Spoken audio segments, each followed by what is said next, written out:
Hello, everyone. My name is Nick Morrow. I'm here with Beat the Rake DFS. I'm going to be breaking down UFC 272 Covington versus Masvidal, but I'm going to be doing it with DFS in mind. That's daily fantasy sports. We're going to go through each fight quickly. I'm going to touch on how I feel about each play on both DraftKings and FanDuel.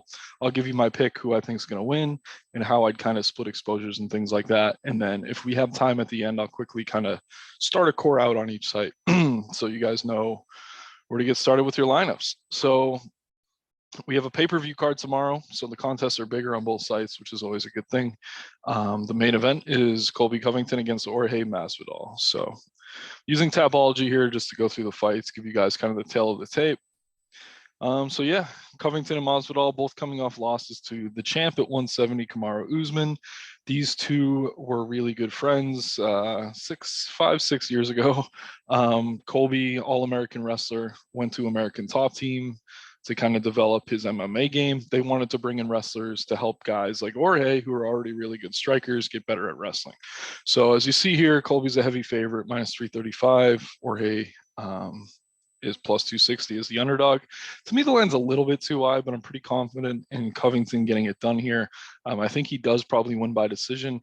And let's see, if we're going, we'll start on DraftKings. So Covington's one of the more expensive plays on the entire slate at 9,400, but I think the price is warranted. Takedown heavy approach. He's a wrestler first, so he's going to be scoring you takedowns, going to be getting control time, and he is going to throw strikes on the feet. He's not the type to just kind of stand there and wait for a fight to come to him. So I do like him for those reasons. Jorge, heavy underdog here at 6,800. He's live. I'd say if you're playing cash on DraftKings, which is not something I usually recommend for your MMA, you could even consider stacking this fight because Jorge's about as cheap as it gets at 6,800. And while I don't think he wins, I do think it probably goes to the judges' scorecards, which means you're going to get 5 rounds of him throwing strikes. Which is pretty much all he's going to be able to score on. But at the same time, I mean, 6,800, he's priced like a heavy underdog. So if you're getting value on an underdog like that, there's definitely some appeal for DFS. Over on FanDuel, Colby's also one of the most expensive plays over there at $23. I think you could use him at MVP where you're getting 1.5 points. You don't get control time scored on FanDuel, but you do get the takedowns. I mean, 23, you kind of want the finish, but the 5-round fight could make up for that. So he's certainly a solid pay up option over here. And then Jorge, I think, is down, $12. Not great, because there's even cheaper underdogs. I think I like a little bit more, but he's viable. A couple weeks ago, we had Roxanne Modaffari's retirement fight against Casey O'Neill. She was only $8 and she lost. She got her butt kicked pretty bad. But the thing is, she landed over 100 significant strikes. I think she had 2 takedowns. So she scored over 100 points in a loss. And she was definitely in the optimal because she was only $8. So don't be afraid to play certain underdogs, even if you think they're going to lose. At the same time, on FanDuel, I'm never really stacking fights. I rarely do it on DK. But I do kind of see Colby Jorge as an exception if you're in a smaller contest or a cash type contest. In larger field, you're going to want all your guys to win. You're going to want most of them to win by finish. So it's not really a viable strategy. But yeah, fun main event. And yeah, fights are always better when they actually don't like each other. So I'm a fan of this main event. I mean, a lot of people are saying the pay-per-view is not worth it. There's no titles on the line, but they've done a pretty good job selling this fight. I'm definitely intrigued. Like I said, I think Colby wins, probably leans on his wrestling. I think it looks similar to Jorge's first fight against Usman that went 5 rounds. I think Usman won every single round pretty convincingly, but Jorge did have a couple spots where he looked good on the feet. So it's probably going to go something like that. But then again, I mean, Jorge Masvidal kind of has that X factor. He's been in the spots before against Ben Askren. Darren Till is a heavy underdog and pulled out the upset. So it is a possibility. But like I said, I think Colby wins here. I'll have much more exposure to him than I do Masvidal. But on DraftKings, Masvidal is certainly a viable underdog. So we're moving into the co-main event now. Excuse me. I haven't talked in a few hours. It's late at night, so my voice is pretty raspy, but we'll warm it up. So RDA is here facing Renato Moicano. This is the co-main event. This is a 5-round fight. RDA was supposed to be facing Rafael Fiziev. Fiziev caught COVID, so he had to pull out. Moicano's taking this fight on just 6 days' notice. So the key to the fight here, RDA is getting up there in age. I'd say Moicano has more kind of finishing equity. Like he's more likely to finish the fight inside the distance. But and that's in the early rounds. I say that because yeah, I mean RDA is known to have excellent cardio. Moicano, even in his last one against Hernandez, seemed to start to fade a bit in that second round. So I like RDA off that alone. And then you combine that with the fact that RDA used to fight at 170 pounds, which is welterweight. Moicano used to fight at featherweight, which is 145. They're fighting here at 160, but RDA, much lower body fat. Like he's going to be the bigger fighter in there. I mean, Moicano's taller, longer reach, but in terms of strength, and I think that matters here, RDA definitely has the advantage. And the reason I'm really talking up RDA here is he was initially a plus 200 underdog when he was matched up with Fiziev, who you can see is now out, who was 8,900. But now they're both 72 and 7,300. So you're getting a minus 160, 70 favorite for the price of a plus 200 underdog, essentially on DraftKings. FanDuel, they take their time releasing the prices because things like this happen. So you're really not getting much value on RDA, but at $18, I certainly think he's in play. Moicano's a decent underdog. I do think if he wins, it's probably an early round stoppage. So there's some merit to using him for 13 on FanDuel and then 72 on DraftKings. And it's more just like an ownership play. You're kind of hoping something crazy happens because to me, this is kind of RDA's fight to win or lose, but we'll see. It's MMA, very volatile sport. So moving right along. If you guys are watching, you can see all my predictions are on the right here. I track all my picks on Tapology. But yeah, let's go to the third fight. And this is reverse order. Obviously, Colby and Masvidal are the main event. So we're working backwards. So featured bout here between Edson Barboza and Bryce Mitchell. Striker versus grappler. Barboza being the striker, Mitchell a grappler. Mitchell, really, really good jiu-jitsu, really slick on the mat. Not the best entries to get the takedowns he needs to take the fight there, but once he's there, he's definitely lethal. Barboza's a good grappler, not great by any stretch, but he's a very, very good striker. To me, the gap here in striking is greater than the gap in grappling, though. Like Mitchell's definitely more dangerous in terms of submissions, but when it comes to straight wrestling, I think Barboza can hang. We saw his fight with Dan Ige. He was kind of robbed of the decision, but he did a good job. I mean, he did get taken down a couple times, got right back to his feet. We saw him recently beat Makwan Americani. Americani's similar to Mitchell, not as good, just trying to get the fight to the mat and work for the submission. And Barboza did a good job keeping it standing and kind of piecing him up. So Mitchell's actually the favorite here. I'm siding with Barboza. Close fight. You'll definitely want some shares of Mitchell if you're playing multiple lineups, though, because he is a grappler. So he is getting points for takedowns and then control time on DraftKings, and he's getting points for takedowns over on FanDuel. So Mitchell's definitely in play.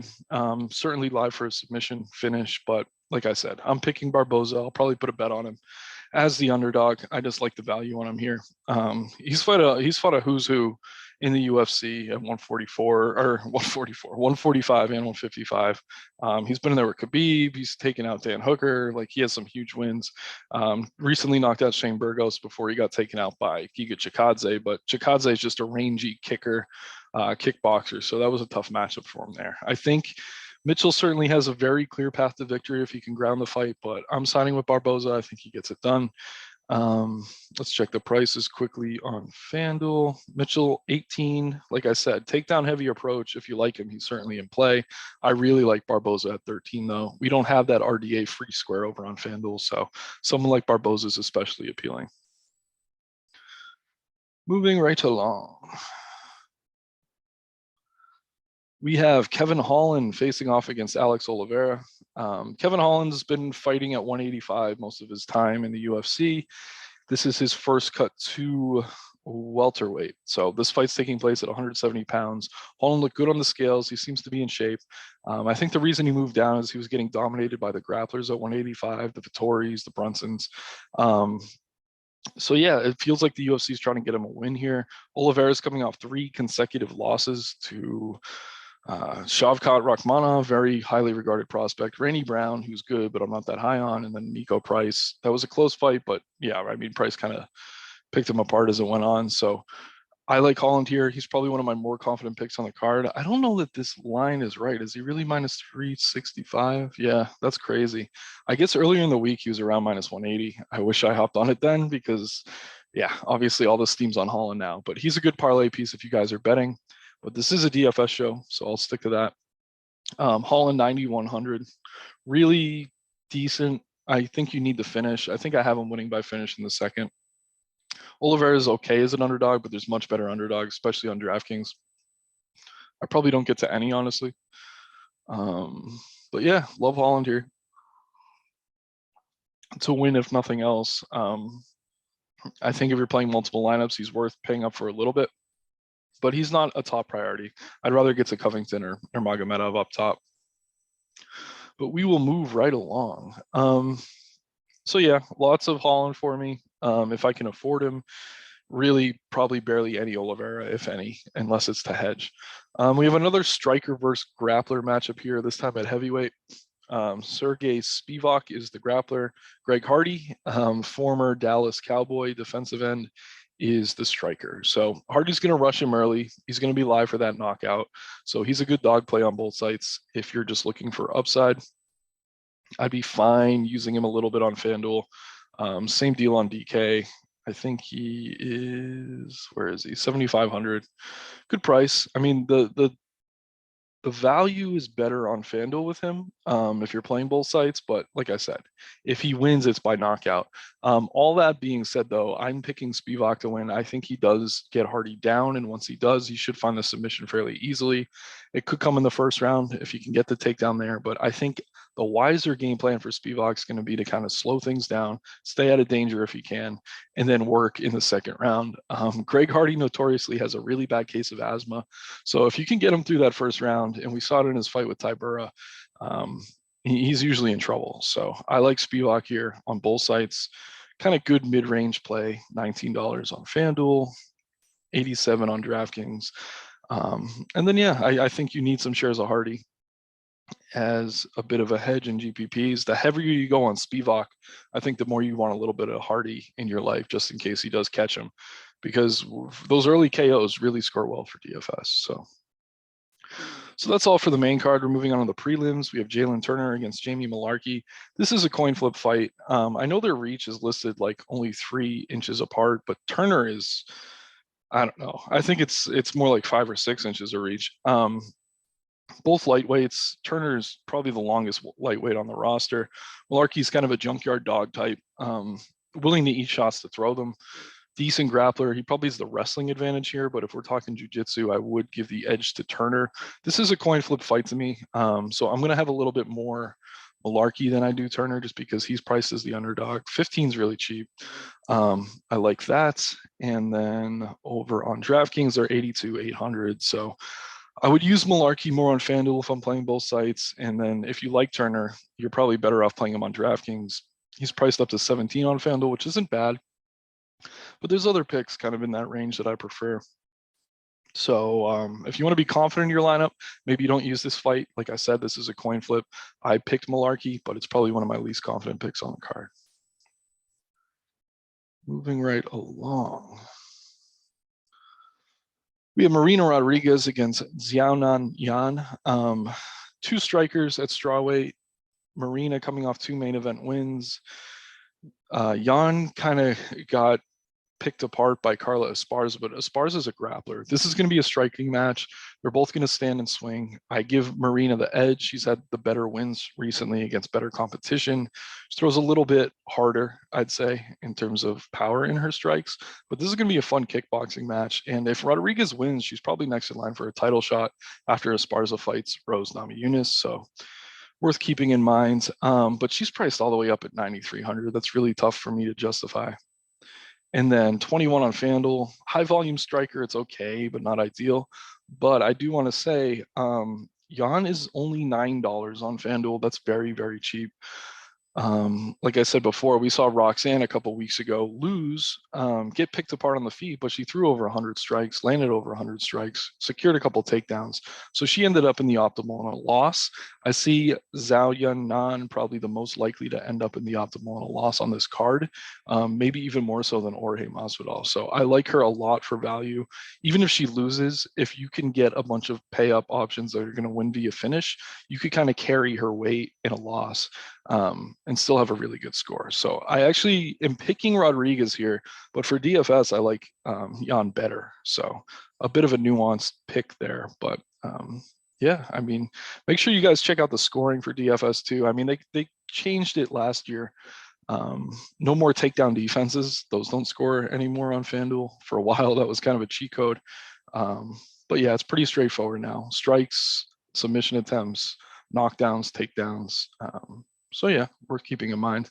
Another fight I consider to be pretty much a coin flip, Nick Negumereanu against Kennedy Nzechukwu in the battle of names that are very hard to pronounce. So these guys are both not great, but they're kind of opposite in their styles. Kennedy, pretty technical striker, good power. But the thing with him is he waits for the fight to come to him. It's almost frustrating if you back him because he's very slow to get going. We saw in his last fight, he got knocked out by Dan Jung, I think it was. Yeah. He did not throw punches for like 2 whole minutes, and he just kind of got picked apart that way. Negumereanu is going to come forward. But the thing about Kennedy, even though I don't like his style, he's a great counter striker. And I think coming off a loss, he's going to know that the game plan here is going to be to throw once this Nick kind of walks in. So I'm picking Kennedy here. Not a confident pick at all. I'll probably have a little bit of both of these guys. Nzechukwu's 8,400 on DraftKings. Negumereanu's 78.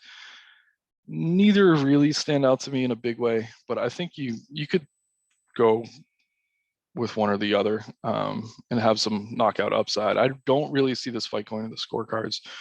Kennedy's only 16 on FanDuel. I do think that's appealing. They're both 16 on FanDuel, so kind of pick your side. And yeah, just hope for that KO. I'm siding with Kennedy here, but again, it's not a confident pick. If he's not going to throw, Negumereanu could just steamroll. But at the same time, I think Kennedy has the chin to kind of withstand a little bit of that damage and then throw back and maybe catch him. So I'm picking Kennedy here. Not the most confident pick. Not a fight I'm really going to have a ton of exposure to, but certainly one you want some exposure to if you're playing multiple lineups. We have another grudge match here between Moroz and Agapova. These two used to train together. Moroz was spreading rumors about Agapova partying instead of training and things like that. So they seemed to hate each other for a while leading up to this fight. Agapova asked for the fight, but now obviously with the war going on in Ukraine, kind of all the heat's kind of come off it a little bit, which is almost good because Agapova was upset as like a minus 900 favorite to Shayna Dobson last year. I think it was the biggest upset of the year. That might have been 2 years ago. 1 year and 6 months ago, whatever. But Agapova is the pick. The lines are wrong here. She's the favorite. I'm looking at my other screen. These lines should be flipped. She's minus 180. Moroz is plus 155. I'd give Moroz the technical advantages. She's the better grappler, but Agapova is just more dangerous, bigger girl, stronger, going to be throwing harder strikes. Not crazy about either of them for DFS, mostly because it's rare that we see finishes in the women's divisions. But Moroz at $11 on FanDuel, certainly a live underdog. You can mix her in. I don't think she's the volume of a Zhao Yunnan, so I'd rather go with her, even though I give Moroz the better chance to win her matchup. And then 19 for Agapova is okay, but you kind of need her to finish. So decent play, probably not too highly owned. And for that reason alone, I think she's viable, but another fight I'm not really chasing. Interesting matchup here. Umar Nurmagomedov against Brian Kellerher. Umar trains with Khabib. I think they're cousins or somehow related, or maybe they just say they're cousins, but he's the biggest favorite on the card for a reason. Like a lot of these Dagestani guys, he's a great wrestler, but the thing about Umar, he's an excellent striker as well. Throws really good kicks, like question mark kicks, like really intense techniques, like snappy kicks. So he can win on strikes. Kellerher's a gritty vet though, so you got to be careful. The price is a little bit out of hand, 6,600 for Kellerher. I mean, The only way he wins, he has a guillotine choke. If Umar kind of puts his head down into a takedown, he can maybe catch him there. And we've seen him knock a few guys out as well. So Kellerher does have finishing potential, but Umar is probably going to be a future top 10 contender at wherever weight class he lands. I think it's bantamweight. This fight's taking place at featherweight. Kellerher didn't really look great at weigh-ins. Like he usually looks pretty cut at 135. Umar looked cut at 145, and I think he asked for the bump in weight. So all signs point to Umar being a great play here. I actually think he's probably my favorite pay up on the slate, along with Colby Covington. 9,600 is really, really pricey, but there's enough underdogs on this card that I like that I think you could get there. Certainly viable as an MVP play on FanDuel as well. Say you're playing 10 lineups. If you have 9 or so with Umar, maybe you make sure you have Kellerher in that last one just in case something crazy happens. But to me, this is probably one of the closer things to a lock on the card. I hate to say that in this sport, but he does feel pretty safe here. The next fight's interesting though. This is his teammate and another guy who trains under Khabib in Tagir Ulanbekov against veteran Tim Elliott. So this is flyweight. This means these guys are little. They're both 125 pounds. Going to be a lot of grappling, a lot of striking at range. Tagir's a wrestler first, pretty good wrestler, but he's not as dangerous on the mat as some of the guys he trains with. Elliott, really dangerous early, really ugly striking style, but it can be effective. But the thing I like about him is he really only loses to guys that are top 10 flyweights. Like he just lost to Matthias Nicolau, who I'm pretty high on, Roy Val Askarov, Figueiredo's the current champ.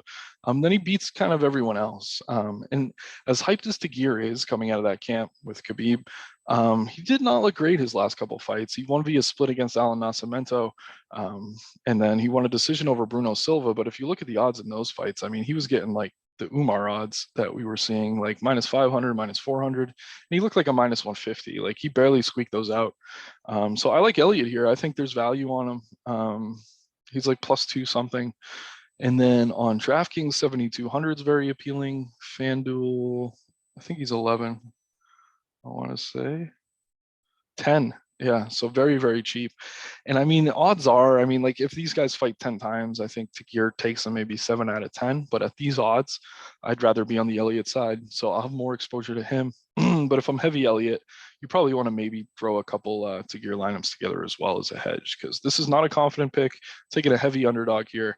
But I do like Elliott. I think there's value on him. And there's a decent chance this fight goes to the scorecard. So even if he loses, you might not be in trouble. So I like that one. Ballsy pick though. I can't say I'm super confident. But Tim Elliott, we'll see how it goes. I mean, I listened to a bunch of his interviews. He seems to be in shape.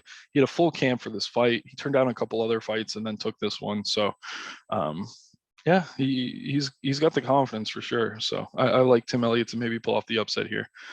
Just a couple more fights, guys, and then I'll pull a couple lineups together quick just for you to look at. But we're making good headway. So Ludovic Klein against Devontae Smith. This fight is taking place at lightweight, I believe. Both guys are moving up, or Klein's moving up in a weight class. So Klein looked great in his debut, knocked out Shane Young, but ever since he's been a bit of a disappointment.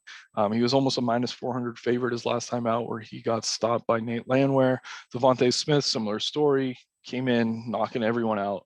But recently he's kind of fell off a bit. I mean, we talked about Malarkey earlier on the card, who's just kind of a gritty fighter. He knocked Smith out. So I don't know. Smith's the favorite here. I understand it. Klein's moving up a weight class and taking this fight on short notice. But if Smith doesn't take him out early, I think Klein's actually the more technical striker. And while his cardio looked terrible his last time out, I actually think he has the better gas tank of the two. I think moving up a weight class actually helps his cardio and chin. So I'm taking Klein here. Not a confident pick by any means. I'll probably split exposure on this one. Let's see. Where's Ludovic Klein? Is he not even on the pool? Yeah, he's got to be. 14. Good price. I like it. And then Smith 17. So yeah, you can play both of them on FanDuel. Smith certainly, he's never seen the scorecards before. So if he's winning, it's usually by KO. So that in itself is appealing. Then Klein 7,700. Not the cheapest dog, but certainly one I'll have some interest in.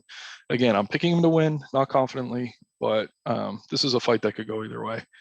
And a lot of the times, like in these coin flip fights, I just side with the underdog, because if you're flipping a coin at plus money, I mean, that's value. So that's kind of the way to go. But I mean, digging in on this, I think Klein's just got the higher ceiling at this point in their career. Smith's really a one-trick pony with the KOs, which is good for DFS. But I mean, in terms of career longevity, usually guys like that get figured out after some time, unless they're like a Francis Ngannou, which he's not. They're lightweights. So then we got the card opener here. We have Dustin Jacoby against Mikhail Jaychuck. Two guys that like to strike. Jacoby, former glory kickboxer, really rangy, throws a really strong leg kick. He's going to have the technical advantages here. I'll give the power advantage to Jaychuck, though, so he's going to have to be careful. I'm siding Jacoby. I almost always favor technique over power, but $20 isn't that appealing, especially the opening fight of the night. Like, I don't want my night to be over then. If I'm playing Jacoby, it's more so on DraftKings at 8,600. But yeah, Jaychuck has some appeal because he's likely to win via knockout if he does pull this out. We've seen Jacoby rocked a few times. Earlier in the week, I was actually on Jaychuck, but I watched like a ton of film on these two, and I have to go Jacoby here. He's just the more technical striker. I think after the first round, he should pull away. But yeah, not a fight I'm chasing for DFS. I will say Jaychuck on FanDuel definitely has some upside, though. I think more people go to Greg Hardy, but he's a similar play in some regards. So both viable. So yeah, guys, those are my picks. Just to kind of go through things quickly here, I have Colby over Masvidal, Dos Anjos over Moicano, Barboza pulling off the upset over Mitchell. Again, not the most confident play, but I like him. Holland, I think, wins pretty convincingly. Spivak over Hardy, Malarkey in a coin flip. Rodriguez, Negromanu, I did not pick. I got to switch that to Kennedy. Yeah, a few of these I went back and forth on, but the thing about Kennedy is a really good counter striker, and I think Negromanu is going to bring the fight to him. So I'm glad I caught that. But yeah, let's take a quick look. So I started building as we talked through. I mean, I don't know that you need this many underdogs necessarily. We have Barboza, Jan, Elliott. Say you don't want Elliott there. I think you go Umar, Colby, something like that. Then you go Kennedy, end up with like a Tim Elliott or something like that. I don't know.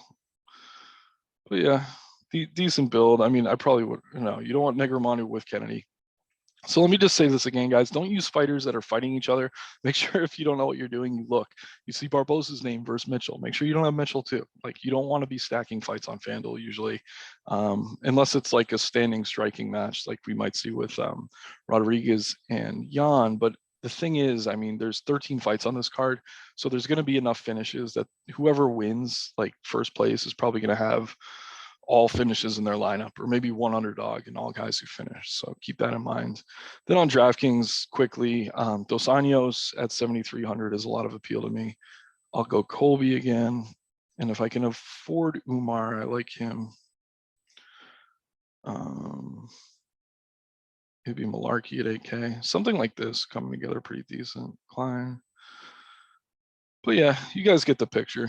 I'll be in Discord now, talking fights leading up to the card. If you guys follow me on Twitter at NickMorrowDFS, I do a write-up with my brother for another site. You could check that out. But more importantly, come join us at Beat the Rake DFS. If you guys play daily fantasy sports, no matter what sport it is, we'll have someone to give you the attention you deserve. We have one-on-one coaching.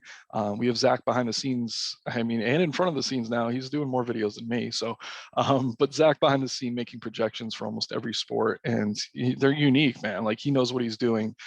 He's seeing things that kind of the public isn't always seeing. So definitely come jump in. We're affordable, and we'd love to have you there. So for Beat the Rake DFS, this is Nick Morrow. I'm signing off. Looking forward to a fun card tomorrow. So thanks, everyone. Have a great night.